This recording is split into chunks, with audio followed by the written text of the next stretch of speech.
Today we are talking about facials. And how do I know what facial is right for me?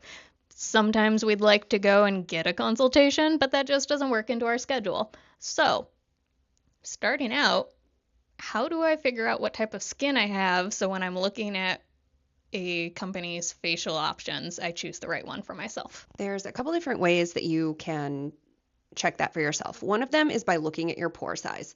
I know a lot of people will look at their face in the mirror and go, oh my gosh, my pores are so big. I'll tell you, after 13 years of doing this, most people do not have the large pores that they think they do. What I'm talking about when I say large pores is like an actual almost orange-like texture, like an actual physical orange. That kind of texture to the skin is like a traditional large pore. If you have that kind of texture, you probably have oily skin. If you have smaller pores than like an orange peel texture, or just almost no visible pores, you probably have dry skin.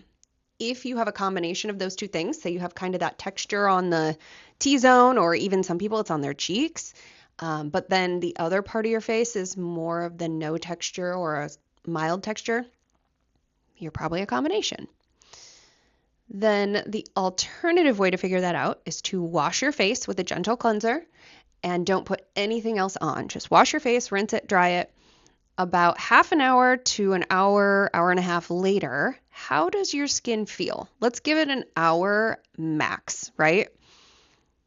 At an hour, is your skin feeling like there's a texture, like an oil layer on it?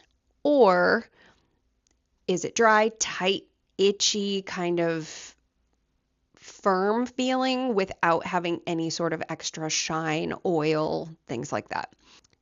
If you are in the first category where you have that like oily, liquidy feel on the waxy kind of feel on the skin, you're an oily type.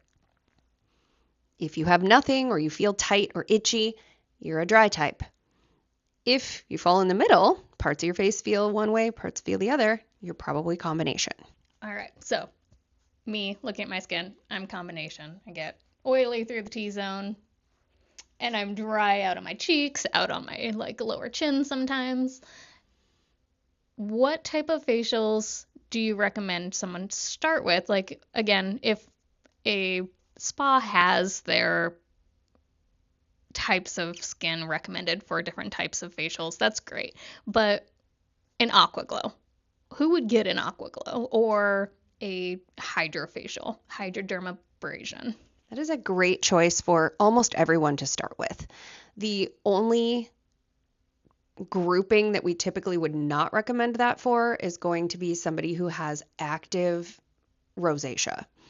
So what I'm talking about that is where you can see the physical veins underneath, like in the cheek area. Then we would want to start with something a little bit more gentle. But an AquaGlo, also known as a Hydrafacial or a Hydradermabrasion, is a great option for almost everyone because it suctions off the dead skin cells and lets your esthetician determine where your skin is at for the best future recommendations as well. It's a good kind of starter base facial that has you leaving with a nice glow, but also we know where to put you next. All right, so good facial to start with for most people. Love it. What would be like a Regenerate or similar types of facials be for? So a Regenerate is a nanochannel facial. So using nanotechnology, it creates little microchannels in the skin, allowing for product to penetrate deeper, which gives us better results long term and helps build collagen and elastin in the skin. Excellent, excellent for aging skin, beginning signs of aging. If we have just general breakouts we need to treat but don't have like more higher grade acne breakouts, things like that, that's a different treatment. Regenerate is a great starter facial for anyone who's in the aging category, or for people who are like, you know what, I've had an AquaGlo or a Hydradermabrasion or something like that recently. I'm ready to move on to something a little bit more active. All right. hate me if you need to, but please explain to me, why are classic facials just not the ones we're recommending as the first ones? Because classic facials were around for 50 years plus, and were like the thing people were going to. Why is the industry kind of switching away from that? Can I still get that? Is it still okay for a first time facial? What's the deal? Absolutely, it's okay as a first-time facial. You're just not going to get the same type of results as you would from something that has the added mechanics of a machine. We can use great enzymes and treatment masks and things in a classic facial, but they're just never going to have the same type of results as using something that has the suction, the dermabrasion, the nanochannels, things like that. You get faster and better results with those type of treatments. Similarly, but on the opposite end of things, why we don't recommend chemical peels and microneedling for a first facial is those are too intense for a first facial. If you've never had any of these other things, your skin is not properly prepared to handle those types of things to get the best results with the least amount of potential for downsides.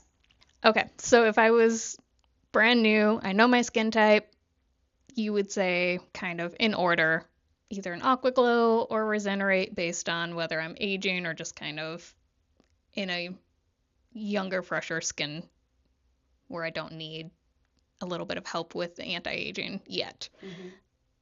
And then could I use classic facials as like a maintenance? Because we've gotten to the situation of, getting the results we want. Or would you still generally recommend taking facials in the mechanical zone?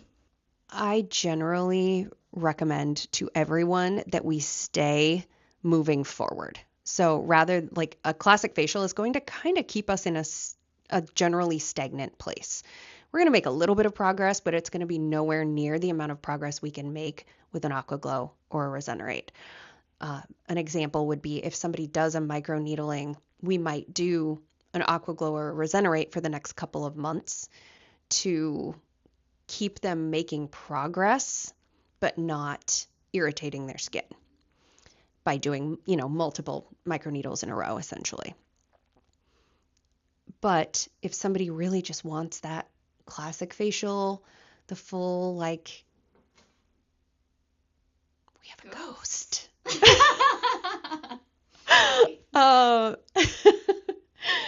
If somebody really wants a classic facial as their maintenance facial, that's okay too. They just need to know that they're not going to get the same type of results. They're not going to get the same forward motion that they would get otherwise. What's the one thing you wish people knew before getting their first facial ever? What do you want them to know? We're not here to judge your skin. We're here to help your skin. We don't get into this industry because it is fun, although it is. We get into this because we want to help people. I've never met an esthetician who didn't want to help someone, so we're here to help. We're here to answer questions. So don't ever feel embarrassed about anything. Just come in and talk honestly with us and we'll be able to help you better. How frequently should I get a facial? Every month. Say it louder. Every month. If you wait any longer than that, we have to start basically at square one again.